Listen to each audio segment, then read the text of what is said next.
Salt and Gamper ചാനലിലേക്ക് എല്ലാവർക്കും സ്വാഗതം. കീം 2024 പാസ് മാർക്ക് എത്രയാണ്?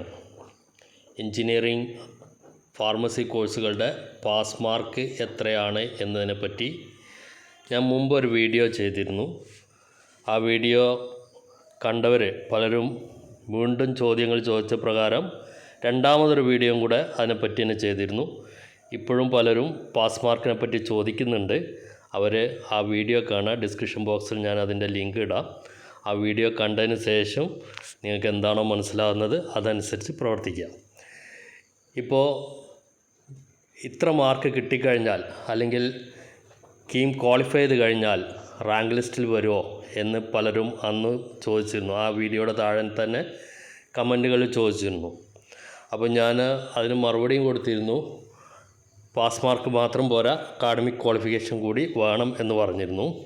പക്ഷേ പ്രോസ്പെക്ടസിലെ 12-ാം പേജിലെ ഏറ്റവും അവസാനത്തെ സെക്ഷൻ എന്ന് പറയുന്നത്, ഇവിടെ 12-ാം പേജിലെ ഒരു സെക്ഷനിൽ പറയുന്നത് ഫാർമസി കോഴ്സിനും അതുപോലെ എൻജിനീയറിംഗ് കോഴ്സുകളിലേക്കൊക്കെയുള്ള ഈ ഒരു റാങ്ക് ലിസ്റ്റ് പ്രിപ്പറേഷനിൽ എന്താണ് ആരൊക്കെയാണ് റാങ്ക് ലിസ്റ്റിൽ ഉൾപ്പെടുത്തപ്പെടുന്നത് എന്ന് പറയുന്നുണ്ട്. ഇവിടെ നോക്കുക, 1.5 ക്ലോസ് 1.5 12-ാം പേജിലെ ക്ലോസ് 1.5 പറയുന്നത് the rank list shall include all candidates qualified in the respective entrance examination conducted by the commission for entrance examination, Kerala bar national testing agency NTA, bar council of architecture COA, irrespective of their academic eligibility and category എന്നാണ് പറയുന്നത്. അതായത് rank ലിസ്റ്റിൽ എല്ലാ കാൻഡിഡേറ്റ്സിനും ഉൾപ്പെടുത്തും. എങ്ങനെയുള്ള candidates? Kerala entrance commission നടത്തുന്ന entrance പരീക്ഷ പാസ്സായതോ അല്ലെങ്കിൽ NTA നടത്തുന്ന നാഷണൽ ടെസ്റ്റിംഗ് ഏജൻസി നടത്തുന്ന എൻട്രൻസ് പരീക്ഷ, അതായത് നീറ്റ് പാസ്സായവരോ, അതല്ലെങ്കിൽ COA നടത്തുന്ന എൻട്രൻസ് പരീക്ഷ, അതായത് നാറ്റ എൻട്രൻസ് പാസ്സായവരോ ആയ എല്ലാവരെയും അതായത് ക്വാളിഫൈ ചെയ്ത എല്ലാവരെയും ഈ റാങ്ക് ലിസ്റ്റിൽ ഉൾപ്പെടുത്തും. Irrespective of their academic eligibility അവിടെ നോക്കാതെ തന്നെ റാങ്ക് ലിസ്റ്റിൽ ഉൾപ്പെടുത്തും എന്നാണ് ഈ ഒരു ക്ലോസ് പ്രകാരം പറയുന്നത്. അക്കാഡമിക് എലിജിബിലിറ്റി എന്ന് പറയുന്നത് ഓരോ കോഴ്സിനും അക്കാഡമിക് എലിജിബിലിറ്റി പറയുന്നുണ്ട്. ഫിസിക്സ്, കെമിസ്ട്രി, മാത്സ് ഇത്ര പെർസെൻറ്റേജോട് കൂടി പാസ്സാകണം, അതേപോലെ ഓരോന്നിലും ഇത്ര പെർസെൻറ്റേജ് വേണം തുടങ്ങിയ കാര്യങ്ങളൊക്കെ പ്രോസ്പെക്ടസിൽ പലയിടത്തായിട്ട് പറയുന്നുണ്ട്.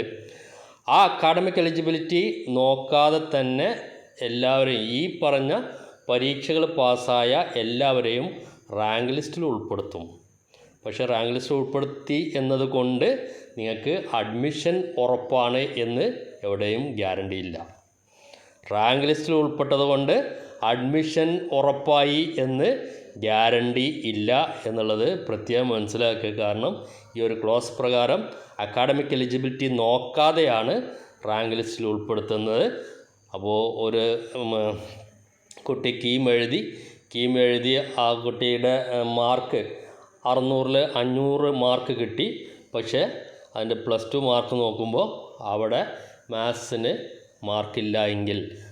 അതിൽ റിക്വയർഡ് മാർക്കില്ല എങ്കിൽ ആ കുട്ടിക്ക് അക്കാഡമിക് എലിജിബിലിറ്റി ഇല്ലാത്ത കാരണം അഡ്മിഷൻ നിഷേധിക്കും. പക്ഷേ ആ കുട്ടി റാങ്ക് ലിസ്റ്റിൽ ഉണ്ടാവുകയും ചെയ്യും.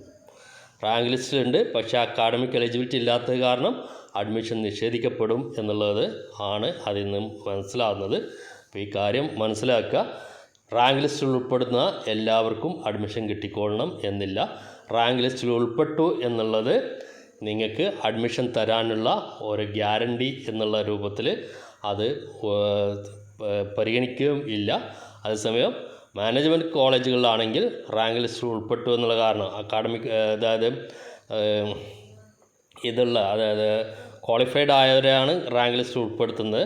അത് കാരണം മാനേജ്മെൻറ്റ് കോളേജുകളിലാണെങ്കിൽ അവർ അക്കാഡമിക് ക്വാളിഫിക്കേഷനിൽ എന്തെങ്കിലും മാറ്റം വരുത്തുന്നുണ്ടെങ്കിൽ, ഇളവ് കൊടുക്കുന്നുണ്ടെങ്കിൽ, അതും കീമിൻ്റെ നിയമങ്ങൾക്ക് അനുസൃതമായ ഇളവുകൾ മാത്രമേ അവിടെ അനുവദിക്കുകയുള്ളൂ.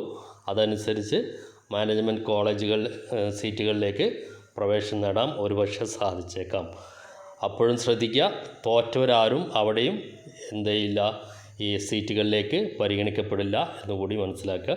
അപ്പോൾ ഇത്രയാണ് ഈ കാര്യത്തിൽ പറയാനുള്ളത്. വീഡിയോ വാച്ചിന് നന്ദി, നമസ്കാരം.